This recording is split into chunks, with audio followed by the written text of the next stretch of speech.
하나님의 주시는 말씀을 경청하도록 하겠습니다. 오늘 주시는 하나님 말씀은 로마서 8장 1절로 2절 말씀입니다. 제가 받들어 읽어드립니다. 그러므로 이제 그리스도 예수님 안에 있는 자에게는 결코 정죄함이 없나니 이는 그리스도 예수님 안에 있는 생명의 성령의 법이 죄와 사망의 법에서 너를 해방하였음이라. 아멘.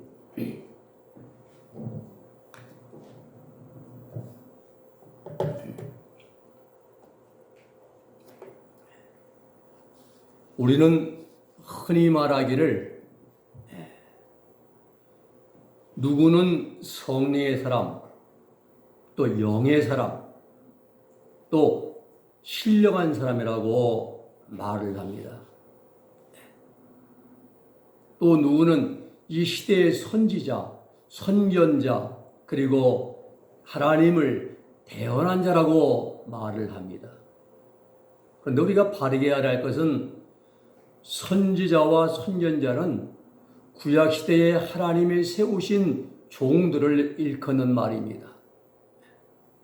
예를 들면은 이사야 선지자, 예레미야 선지자, 모세 선지자, 세례 요한 선지자, 이런 분들입니다.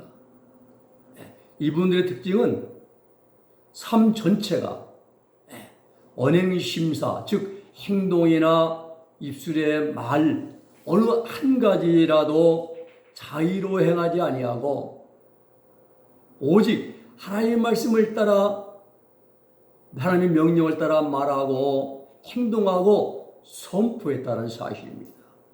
이런 분들이 선지자고 하나님의 사람이고 또 성령의 사람이라는 사실입니다. 하나님 말씀을 전하면서 개인적으로 자기 생각을 말하지 않았어요. 욕설하지 않았지. 이사야 선지자 욕설한 적 있습니까? 예레미야가 반말한 적 있습니까? 저주하고 미워하지 않았어요. 자기 생각을 가지고. 자신의 사상이나 지식이나 생각들을 가지고 선포하지 않았습니다. 인간의 논리 가지고 얘기하지 않았습니다. 세상 정익적인 방법 가지고 증거하지 않았습니다. 오로지 하나님 말씀만을 받아서 하나님 명령에 따라서 하나님 말씀을 대언한 분들이 하나님의 사람들이고 선지자라고 말하는 것입니다. 언제 어디서나 하나님이 주시는 말씀, 경고의 말씀, 책망의 말씀, 칭찬의 말씀, 예언의 말씀, 때로는 저주의 말씀을 선포하고 말입니다. 이런 분들을 가리켜서 우리는 영에 속한 사람들이라 이렇게 말합니다. 오늘날에도 대화를 하다 보면은 어떤 사람 영적인 대화를 또 신앙적인 대화, 영성 생활에 대한 대화를 즐겨하는 사람들이 있고 또 어떤 사람들은 육적인 대화, 세상에서 세상 얘기, 집 얘기, 돈 얘기, 무슨 얘기, 육신의 욕망에 이제 얽매인 그러한 얘기를 하는 자들이 많이 있음을 보게 됩니다. 그렇습니다. 사람은 내가 어디에 속했느냐가 매우 중요합니다. 만약에 우리가 이 사회에서 본다면은 북한의 김정은이 그 사상에 속했다면 그쪽으로서 우리가 칠 수밖에 없어요. 또 사람은 내 속에 무엇이 들어있는가가 중요합니다. 그래서 사람들은 자기 자신 속에 있는 생각을 입으로 말을 하고 행동으로 옮기는 것입니다. 그래서 그 사람의 인격, 언행심사를 보면은 그 사람이 어떤 사람인가, 육적인 사람인가 아니면 이분은 영적인 분인가를 우리가 분별할 수가 있습니다. 바라기는 우리 은혜교회 모든 성도들은 한 분도 빠짐없이 모두가 다 영적인 사람들이 다 될 수 있기를 주님의 이름으로 축원해 드립니다. 오늘 말씀의 제목은 영에 속한 사람의 특징입니다. 영에 속한 사람. 그러면 어떤 사람들이 성령에 이끌림 받고 영에 속한 자들이냐 이겁니다. 오늘 아침 본문의 말씀을 통하여서 우리가 바른 이해를 갖게 되기를 바랍니다.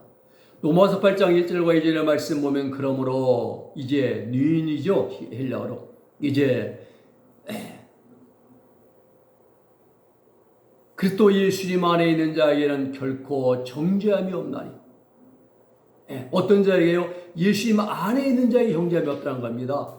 이는 그리스도 예수님 안에 있는 무슨 법이? 생명의 성의 법이 우리 영광 위에 뿌리박힌 죄와 사망의 법에서 너를 앞에신 해방시켰느니라 말씀합니다. 오늘 본문에서 이 말씀들은 하나하나 우리가 자세히 분석을 해야 됩니다. 외워라 주신 말씀이 아닙니다. 실제 체험적이고 사실적인 말씀들입니다. 오늘 본문에서 주목해야 할 부분이 네 부분입니다. 첫째, 그리스도 예수 안에 있는 자. 그리스도 예수님 안에 있는 자. 두 번째, 결코 정죄함이 없다는 표현입니다. 결코 정죄함이 없다는 거예요. 세 번째, 그리스도 예수님 안에 있는 생명의 성의 법이 무엇인가? 예수님 안에는 법이 있는데 생명의 성령의 법이랍니다.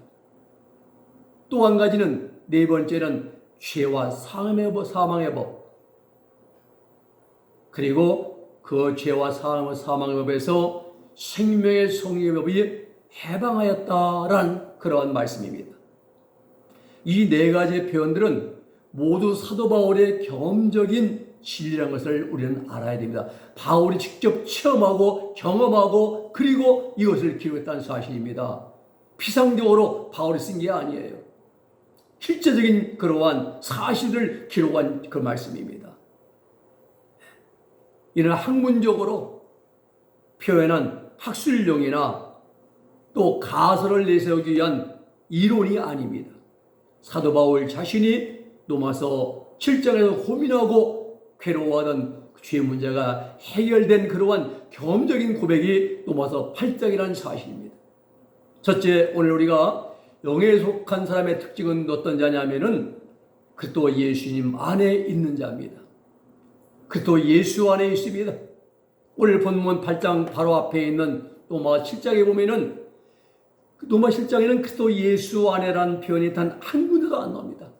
자, 7장 1절부터 마지막 절까지 한번 쫙 보세요. 그리스도 예수 안에라는 표현이 나오는가? 단 한 군데도 나오지 않습니다. 우리는 이 사실 주목해야 됩니다. 로마서 7장 경험은 그리스도 밖에서의 경험이라고 할 수 있습니다. 예수님 밖에서의 경험입니다. 왜냐하면 그리스도 예수님 안에 있는 생활은 결코 범죄하지 않기 때문입니다. 예수님 안에 있으면 범죄하지 않습니다. 욕설하지 않습니다. 미워하지 않습니다. 이간질하지 않습니다. 사도바 7장에 보면 사도 바울은 죄 때문에 얼마나 고민합니까? 예수님 밖에서의 경험이에요. 여러분, 범죄하는 것은 모두 그리스도 안에 있는 것이 아닙니다. 욕설하고 아집하고 미워하고 시기하고 질투하고 악감내가지고 탕짓고 분리하고 화내고 이런 세상 속된 얘기 좋아하고 이런 모든 것은 그리스도 안에 있는 삶이 아니란 것입니다. 범죄하는 것은 우리가 범죄하는 모든 일들은 모두가 다 그리스도 밖에서 벌어지는 일들입니다. 즉 불신앙적인 행실들입니다. 기회만 주어지면 죄악성의 지배를 받아가지고 마음속에 가장 악심이 나타나고 포악이 나오고 음란이 나오고 교만이나 생긴당하고 불평들을 하게 되고 이런 경험을 하고 있는 사람들은 목사가 되고 장로가 되고 권사가 되고 세계적인 부흥사라고 할지라도 아직은 영에 속한 자들이 아니라는 사실입니다. 그래서 마음속에 나타난 죄 때문에 고민한 성도들은 아직은 그리스도 예수 안에 있는 상태가 아니라는 것입니다. 지금 이러한 표현들은 실제적인 경험을 중심으로 말씀을 하고 있는 것입니다. 로마 7장에 보면은 마음속에 나타난 죄악성에 대한 실제의 경험이 이제 7장 경험이 실제적인 경험인 것처럼 그리스도 예수님 안에서 나타나는 죄에서 해방된 상태 역시 실제적인 경험적인 진리입니다. 자, 우리가 여기서 그리스도 안에, 그리스도 안에는 그러한 이제 말씀의 바른 이해가 필요합니다. 내가 이 말하는 그리스도 안에서는 내가 예수 그리스도의 십자가, 예수님과 함께 십자가에서 죄에 대해서 죽었고, 그리고 부활하신 주님과 함께 그리스도 안에서 새로운 피조물이 되었다고 믿는 믿음인 거예요. 우리가 예수님과 함께 죽었으면 어디에서 십자가에서 뭐에 대해서 죄에 대해 죽었습니다. 그러면 죄를 범하지 않아야지요. 욕설을 하지 않아야죠. 왜? 죽었으니까 죄에 대해서. 죄된 난 죽었습니다. 이제는 죄와는 상관없는 자가 됐습니다. 여러분 죽은 자가 욕설합니까? 미워합니까? 당짓습니까? 당을 만듭니까? 아니잖아요. 죽은 자는 아무도 하지 못합니다. 죄에 대해서. 우리 죄를 안 지어야 되는 거예요. 이제 죽었으니까. 그리고 예수님 안에서 새로운 피조물로 우리가 새롭게 살았기 때문에 이제부터 예수님을 닮은 자, 예수님처럼 살아가는 자가 돼야 한다 이겁니다. 이게 그리스도 안에 이 말이에요.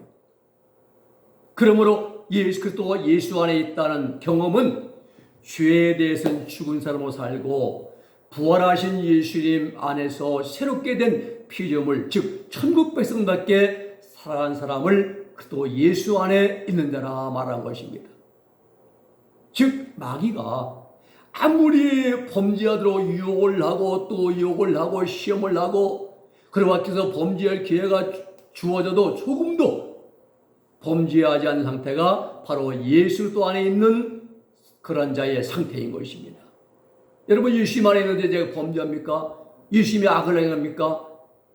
예수님이 거짓합니까? 아니잖아요. 근데 예수님 안에 있는데 조금도 범죄하지 않는 이런 사람이 예수님 안에 있는 자고 이런 사람이 성령의 사람이고 영에 속한 사람이고 바로 이러한 삶이 오직 믿음대로 사는 삶이에요. 그런데 믿음을 가지고 있지만은 기회만 주어지면 여전히 범죄한 사람은 아직은 그리스도 예수님 안에 있는 경험적인 단계까지 성장하지 못했음을 스스로 증거하는 것입니다. 말로 내가 선지자요, 내가 목사요, 내가 장로요 하는데 아직은 이제 순간순간 죄악성이 올라오고 악심이 나오고 분심이 생기고 미움이 생기고 이렇다면 아직은 난 예수 안에 있는 자가 아니란 사실입니다. 영에 속한 사람이 아니란 것입니다. 우리 바르게 알아야 돼요. 그렇습니다. 영에 속한 사람은 목사, 장로, 권사, 집사, 직분 맡은 자들이 아닙니다. 수많은 유혹의 환경 속에서도 언제나 범죄하지 않고 그리스도 안에 거하는 자들이 바로 영에 속한 자들이라는 사실이에요. 자, 그러면 영에 속한 자들의 특징은 두 번째는 뭐냐? 결코 정죄함이 없습니다. 그리스도 예수님 안에 있는 자에게는 결코 정죄함이 없다라고 말씀합니다. 이 말씀도 역시 경험에 근거한 말씀입니다. 정죄라는 것은요, 범죄했을 때 그것이 죄라는 사실을 확정하는 것이 정죄입니다. 죄가 있다는 걸 이제 확정하는 겁니다. 따라서 정죄함이 없다는 것은 결코 범죄하지 않는다는 것입니다. 그렇습니다. 누구든지 그리스도 예수님 안에 있는 경험에 들어간 사람들은 결코 죄를 범하지 않습니다. 범죄하지 않기 때문에 정죄함도 받지 않습니다. 여기서 주의할 내용은 결코 정죄함이 없다는 말을요, 우리가 잘못 이해하면은 범죄하고 회개하면 또 용서받고 이런 게 아니에요. 범죄하고 회개하여 용서받는 경험이라고 오해하면 안 된다는 사실입니다. 죄를 짓고 회개하고 용서받는 경험은 로마서 7장 경험이에요. 사도 바울이 경험은 3차는 막바지에 특별히 이제 높은 단계에서 경험이 로마 7장은요. 순간적으로 스쳐 지나가는 그 죄에 대한 생각 때문에 바울이 고민한 거예요. 내가 원하는 한 가지. 사도 바울이 가장 행하기 원하는 것은 선을 행하고자 했는데 그런데 그런 마음을 먹으면서 순간적으로 악이 올라오더란 겁니다. 미움, 시기, 악감정, 순간 스쳐 지나간 것. 이런 죄 때문에 바울이 고민하고 처절하게 탄식하는 것이 오라 나는 곤고한 자로다. 누가 이 사망의 무리에서 나를 건져내랴. 처절하게 고백하지 않습니까? 지쳐 지나간 생각 때문에 말입니다. 그것도 죄고 그것도 지옥 갈 수밖에 때문에 말입니다. 우리는 입으로 범죄하고 손으로 범죄하고 마음으로 범죄하고 늘 범죄하면서 회개를 하네요. 사도 바울의 경우는 전혀 정반대입니다. 여러분, 노마 실장은 죄를 회개하여 용서받는 경험이 노마 실장 경험이고, 결코 정죄함이 없다. 죄를 짓지 않기 때문에 이런 것은 노마 8장 경험입니다. 그러므로 결코 정죄함이 없다는 이런 경험을 하는 사람들은 그리스도 예수님 안에 있는 자들이라는 사실이에요. 이런 분들이 실제로 조금도 범죄하지 않을 수 있는 능력을 확보한 성도들인 것입니다. 그러므로 그리스도 예수님 안에 있는 경험이 매우 중요합니다.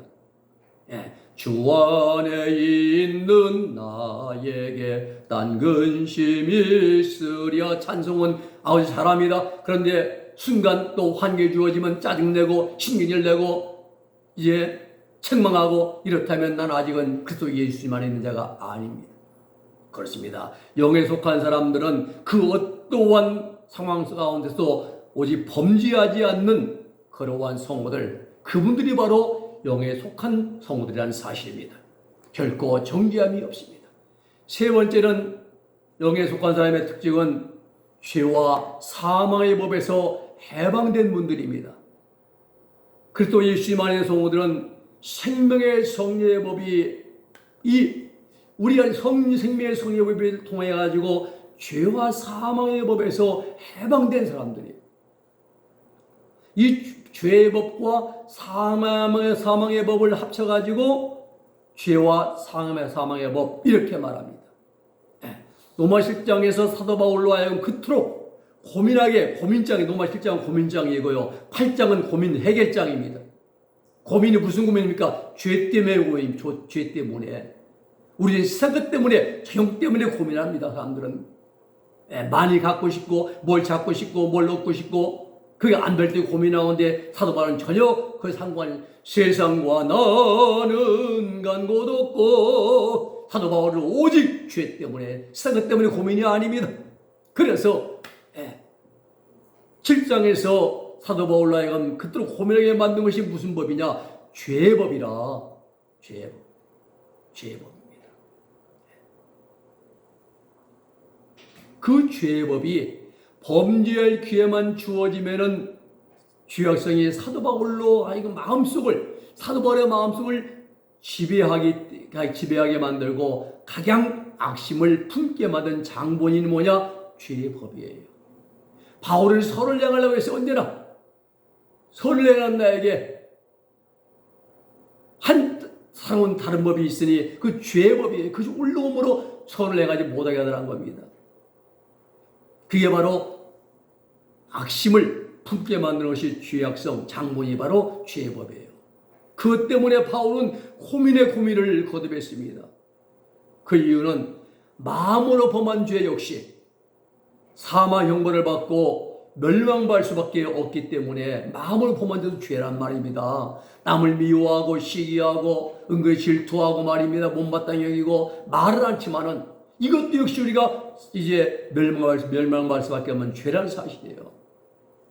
이것이 바로 사망의 법이라는 사실입니다. 범죄하기만 하면 즉시 그 결과는 우리는 사망 형벌을 면제받습니다. 회개하면요.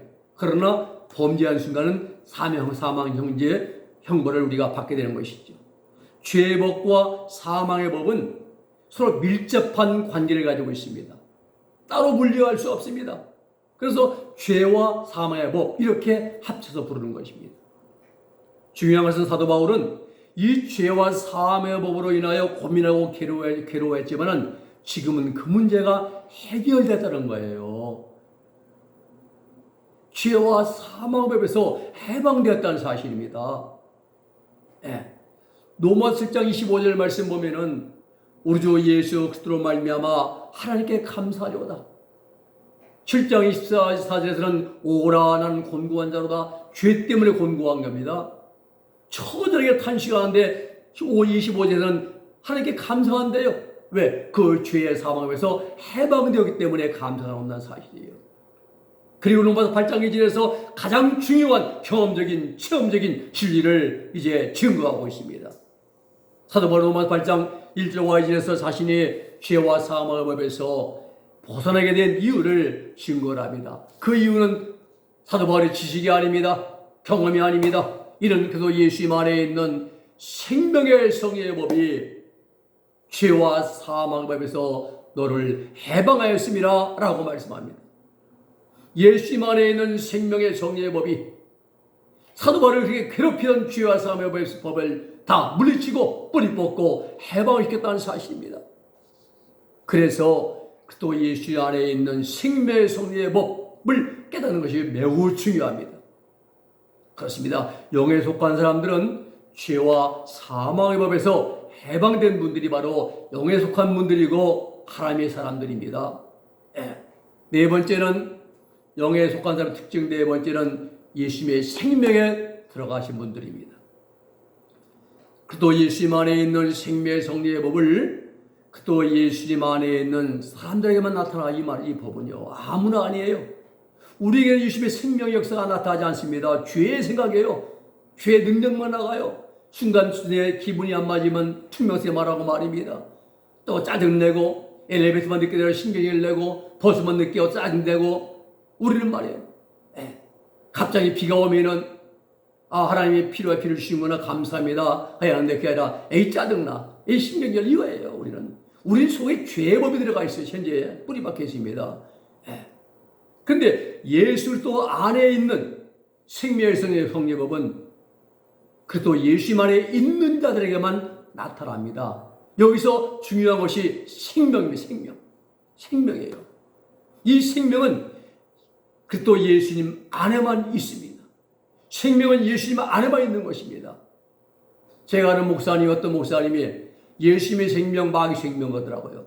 학교 신학교 강의 시간에 하나님의 생명, 마귀 생명. 그래서 제 옆에 있다가 목사님 그건 아닙니다. 생명은 하나님께만 있지 마귀의 생명이 아닙니다.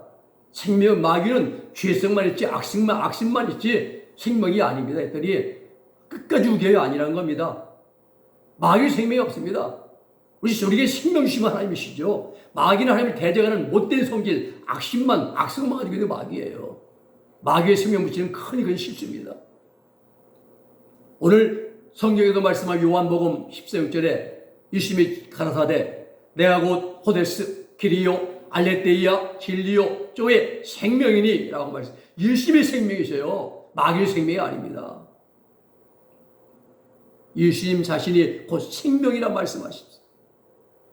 따라서 이 생명은 예수님의 생명을 말합니다. 생명은 예수님 안에만 있습니다. 우리가 생명에 대한 바른 이해가 필요한데요. 생명은 사람들의 목숨을 이렇게 말한 것이 아닙니다. 예수의 생명을 말하는 것이 생명이에요. 사람은 생명이라고 하지 않아요. 목숨이라 할 목숨. 그 사람 목숨 끊었대. 그렇지 생명 끊었대가 아니라 생명은 예수님께만 있어요. 그런데 이 생명으로 거듭나지 못하면은 사람은 천국에 들어갈 수가 없습니다.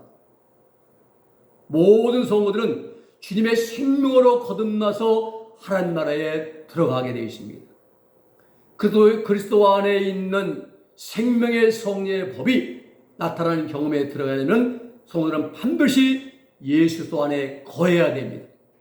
경험적입니다. 그렇다면 그리스도 안에 있는 경험이 무엇인가를 우리가 바르게 알아야 합니다.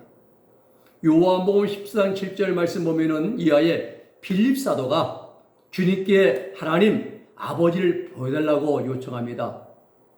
아버지를 보여달래요. 그래서 주님께서 말씀하시기를 나를 본 자는 아버지를 보았느니라. 얼굴이 비슷한가요? 성격이? 아닙니다. 요한복음 14장 10절로 11절에 보면은 나는 아버지 안에 있고 아버지는 내 안에 있고 나는 아버지 안에 아버지는 내 안에 계신 것을 너희가 믿지 아니하느냐? 내가 너희 이런 말이 스스로 하는 것이 아니라 아버지께서 내 안에 계셔서 그의 일을 하시는 것이라. 하나님이 예수님 안에 계셔서 하나님의 일을 하신다는 거예요.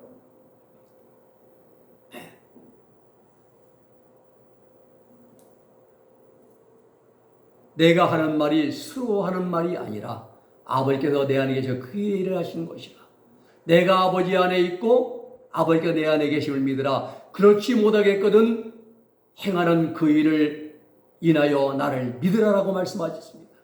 그렇습니다. 이 말씀은 요한복음이 증거하는 예수님의 신성, 즉 예수님께서 하나님이신 것을 가장 잘 드러내시는 그런 말씀이 요한복음 14장 10절 11절 말씀이에요. 예수님 안에 하나님이 계시고 또 하나님 안에 예수님이 계시다 이 말씀하셨습니다. 따라서 주님께서 행하신 모든 것은 예수님 안에 계신 하나님이 행하신 것이라는 사실이에요. 이것이 신인 하빌의 경지입니다. 여러분, 하나님은 참 신이십니다. 영이십니다. 그런데 예수님은 육신을 입고 오셨어요. 그 육신을 입고 오신 예수님 안에 하나님이 영이신 참신 하나님이 안에 들어오셔가지고 예수님 안에서 하나님의 일을 행하시고 이루고 가셨다는 사실입니다. 신이신 하나님과 육신을 가진 예수님 두 분이 서로가 하나가 되신 거예요. 안에 생명으로. 바로 신인 합이래요. 신 하나님, 인 육신을 가지고 계신 예수님, 하나님과 예수님, 육신을 가진 예수님이 하나가 되신 신인 합일의 경지라는 사실이에요. 그래서 사도 베드로도 베드로서 1장 14절에서 신의 성품에 참여한 자라. 신의 성품, 하나님의 성품에 참여한 자 되시다 우리도요. 그러면서 주목할 말씀은 10절의 말씀입니다. 그날에는 내가 아버지 안에, 너희가 내 안에, 내가 너희 안에 있는 것을 너희가 알리라. 그날에는 놀라운 말씀하십니다. 저희들에게 그날에는 내가 아버지 안에 있고 아버지가 내 안에 계시고 또 내가 너희 안에 있는 것을 사도들 안에 유심히 들어가서 함께 계시는 것을 너희가 알게 될 거라 말씀하십니다. 놀라운 사실이죠. 신인 하빌의 은총을 사람에게도 주시겠다는 말씀입니다. 이게 우리에게도 주님께서 저희들에게 그날에는 너희가 내 안에 있고 내가 너희 안에 있는 것을 경험을 하게 될 것이라 이 말씀이에요. 이 경험을 하는 그날이 언제입니까? 오순절이죠. 이건 믿음으로 그냥 아멘 믿습니다 되는 일이 아닙니다. 주님께서 그날이라고 하시는 말씀을 주목해야 됩니다. 그날이 언제냐? 제자들이 온전해지는, 온전히 거룩해지는 날입니다. 오순절날. 제자들의 마음과 행실이 거룩해지는 그날, 신인 하빌의 은총을 경험하게 한다는 것입니다.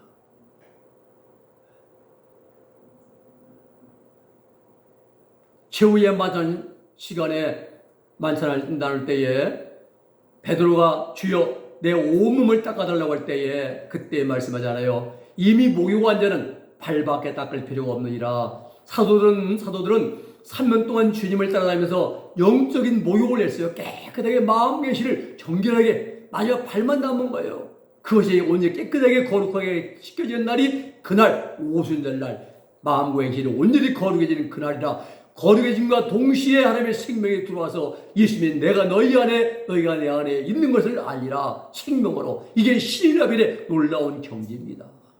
이러한 것을 우리 인간에게도 사용해 주신다 이 말입니다.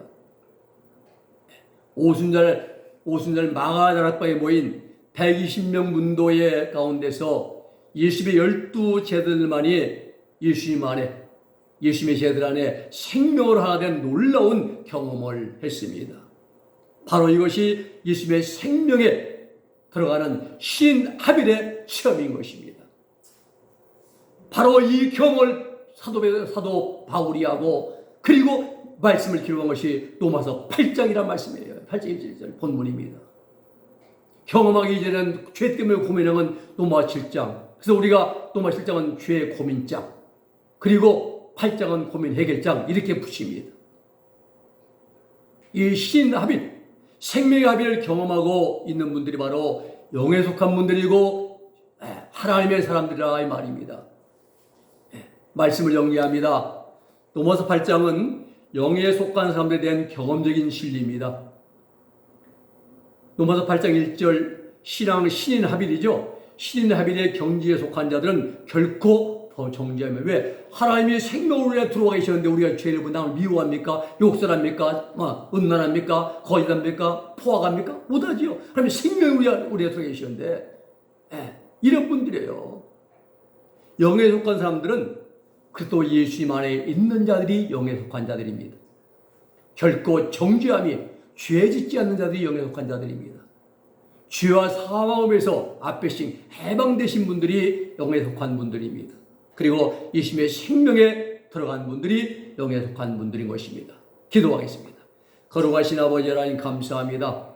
오늘 아버지 영에 속한 사람들 특징에 대한 말씀을 우리가 상고했습니다.